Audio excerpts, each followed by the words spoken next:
కేంద్ర కేబినెట్ సాయంత్రం 5 గంటలకు భేటీ అయ్యే అవకాశం ఉంది. నిన్న ప్రమాణ స్వీకారం చేసిన మంత్రివర్గం తొలిసారి సమావేశం కానుంది. కేంద్ర మంత్రులకు ప్రధాని మోదీ దిశానిర్దేశం చేయనున్నారు. మంత్రుల శాఖలపై నేడు స్పష్టత వచ్చే అవకాశం ఉంది. శాఖల కేటాయింపుపై మంత్రులకు పీఎంఓ సమాచారం ఇవ్వనుంది. 100 రోజుల కార్యాచరణ అమలుపై నిర్ణయం తీసుకోనున్నారు. మోదీ కేబినెట్ లో 72 మందికి అవకాశం వచ్చింది.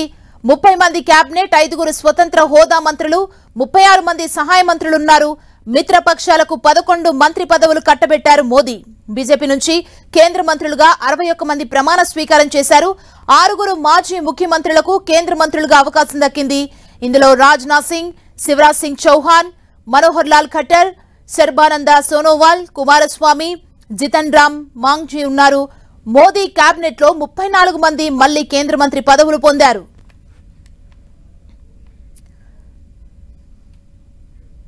ఇక ఇదే అంశానికి సంబంధించి మరింత సమాచారం మా ప్రతినిధి గోపి అందిస్తారు. గోపి, నిన్న ప్రమాణ స్వీకారం చేసింది మంత్రివర్గం. తొలిసారి ఈ రోజు సమావేశం కాబోతున్నారు. కేంద్ర మంత్రులకు ప్రధానమంత్రి నరేంద్ర మోదీ ఎలాంటి దిశానిర్దేశం చేయబోతున్నారు మొదటిసారి భేటీలో? కేంద్రంలో వరుసగా మూడోసారి ఎన్డీఏ ప్రభుత్వం కొలువుదీరింది. 72 మంది మంత్రివర్గం నిన్న రాష్ట్రపతి భవన్లో ప్రమాణ స్వీకారం చేయడం జరిగింది. ఈ రోజు తొలి కేబినెట్ సమావేశం జరగబోతోంది. ప్రధాని నివాసంలో 7 లోక్ కళ్యాణ్ మార్గ్ లో సాయంత్రం 5 గంటలకే కేబినెట్ జరిగే అవకాశం ఉంది. ఈ రోజు కేంద్ర మంత్రులకి ఏ పోర్ట్ఫోలియోలు ఇస్తారు, ఏ శాఖలు వారికి దక్కుతాయన్నది ఈ రోజు స్పష్టత రాబోతోంది. ప్రధాని కార్యాలయం నుంచి మంత్రులకు సమాచారం వెళ్లడం జరుగుతుంది. అనంతరం కేబినెట్ లో మంత్రులకి దిశానిర్దేశం చేయబోతున్నారు ప్రధాని మోడీ.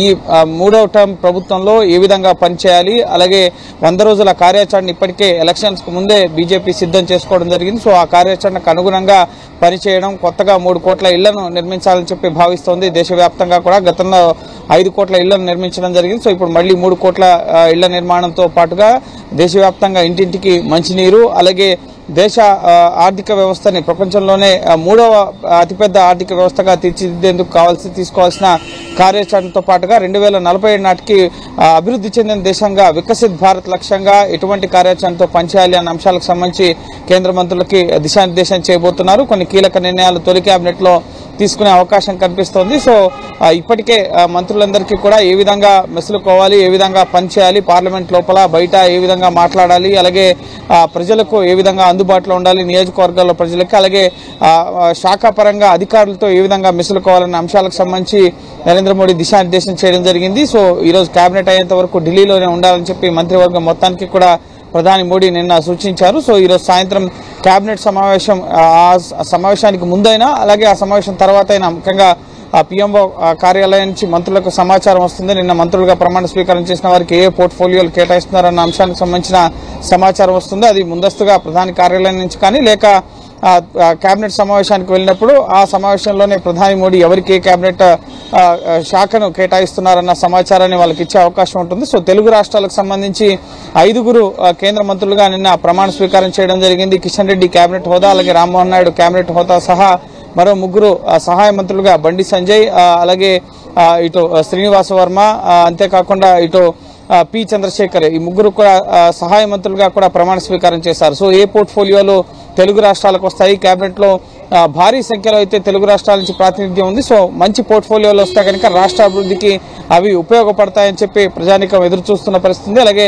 నేతలు కూడా ఏ పోర్ట్ఫోలియో వస్తుందని చెప్పి ఎంతో ఆసక్తిగా ఎదురు చూస్తున్నారు. ఎందుకంటే ఏ పదవి ఇచ్చినా సరే, ఏ శాఖ కేటాయించినా సరే సమర్థవంతంగా పనిచేసేందుకు సిద్ధంగా ఉన్నామని చెప్పి నేతలు చెప్తున్నారు. అయితే అవి రాష్ట్ర అభివృద్ధికి ఉపయోగకరమైన పోర్ట్ఫోలియోలు అయితే కనుక ముఖ్యంగా ఆంధ్రప్రదేశ్ కు సంబంధించి జలశక్తి, అలాగే పట్టణాభివృద్ధి శాఖ, అలాగే ఇటు రోడ్స్ అండ్ హైవేస్, రైల్వేస్ ఇటువంటి శాఖలు ఎక్స్పెక్ట్ చేస్తున్నారు. ఐటీ కమ్యూనికేషన్ లాంటి శాఖలను ఎక్స్పెక్ట్ చేస్తున్నారు. సో అవి వస్తే కనుక రాష్ట్ర అభివృద్ధికి సహాయకరంగా ఉంటాయి అని చెప్పి టీడీపీ నేతలు భావిస్తున్నారు. అలాగే బండి సంజయ్, ముఖ్యంగా కిషన్ రెడ్డి ఇంతకుముందు 4 పోర్ట్ఫోలియోలు నిర్వహించారు. కేంద్ర హోంశాఖ సహాయ మంత్రి చేశారు, అలాగే పర్యాటక శాఖ, సాంస్కృతిక శాఖ, నార్త్ ఈస్ట్ డెవలప్మెంట్ కి సంబంధించిన శాఖలు చేశారు. సో ఆయనకి ఈసారి ఎలివేషన్ ఇచ్చి కొంత పెద్ద శాఖను ఆయనకు కేటాయించే అవకాశం ఉన్నట్లుగా తెలుస్తుంది. బండి సంజయ్ కూడా కీలక శాఖకు సంబంధించిన సహాయ మంత్రి హోదా ఇచ్చే అవకాశం కనిపిస్తోంది. సో ఎవరికి ఏ పదవులు రాబోతున్నాయి అన్న అంశాలకు సంబంధించి కేబినెట్ ఏ శాఖలు రాబోతున్నాయి అనేది ఈ మధ్యాహ్నానికల్లా స్పష్టత రాబోతోంది. సో సాయంత్రం కేబినెట్ లో మంత్రులందరికీ దిశానిర్దేశం చేసి ఏ విధంగా ఈ 100 రోజుల కార్యాచరణ ముందుకు తీసుకెళ్లాలి, బడ్జెట్ ప్రవేశపెట్టాల్సి ఉంటుంది, పార్లమెంట్ సమావేశాలు ప్రారంభమవుతాయి మరో వారం 10 రోజుల్లో. సో ఎంపీల ప్రమాణ స్వీకారాలు, అలాగే బడ్జెట్ ప్రవేశపెట్టడం. సో నెక్స్ట్ ఇక మోడీ 3.0 టీం వర్క్ అనేది ప్రారంభం కాబోతోంది. అన్ని రాష్ట్రాలను సమభావంతోనే చూస్తామని చెప్పి అంటున్నారు. అలాగే అన్ని మెజార్టీ రాష్ట్రాలకు సంబంధించి ప్రాతినిధ్యం కూడా కేబినెట్ లో దక్కడం జరిగింది. సామాజిక సమీకరణాల ఆధారంగా, అలాగే సమర్థత ఆధారంగా కేబినెట్ లో ముఖ్యంగా పదవులకు ముఖ్యంగా చోటు దక్కడం జరిగింది. అలాగే ముఖ్యమంత్రులుగా పనిచేసిన వారికి కూడా స్థానం కల్పించడం జరిగింది. అలాగే గతంలో 2019 మోడీ కేబినెట్ లో ఉన్న సుమారు 34 మందికి మళ్లీ రిటైన్ చేసుకున్నారు. 61 మంది బీజేపీకి సంబంధించిన ఎంపీలకు కేంద్ర కేబినెట్ లో చోటు దక్కితే మిత్రపక్షాలకు 11 మందికి చోటు దక్కడం జరిగింది. సో ఖచ్చితంగా ఒక మంచి వర్క్ డెవలప్మెంటల్ ముఖ్యంగా కంట్రీని తీర్చిదిద్దేందుకు తీసుకోవాల్సిన కార్యాచరణ మొత్తాన్ని కూడా సిద్ధం చేసుకుంది బీజేపీ. సో ఈ రోజు కేబినెట్ లో కీలక అంశాలకు ఆమోదం తెలిపి ఎంపీలకు దిశానిర్దేశం చేసి సో 2047 నాటికి భారత్ ని వికసిత్ భారత్ గా తీర్చిదిద్దే లక్ష్యంగా ఏ విధంగా పనిచేయాలి అన్న అంశానికి సంబంధించి ఈ రోజు ఆయన దిశానిర్దేశం చేయబోతున్నారు. అలాగే కీలక నిర్ణయాలు కూడా కేబినెట్ లో తీసుకునే అవకాశం ఉంది. థాంక్యూ గోపి.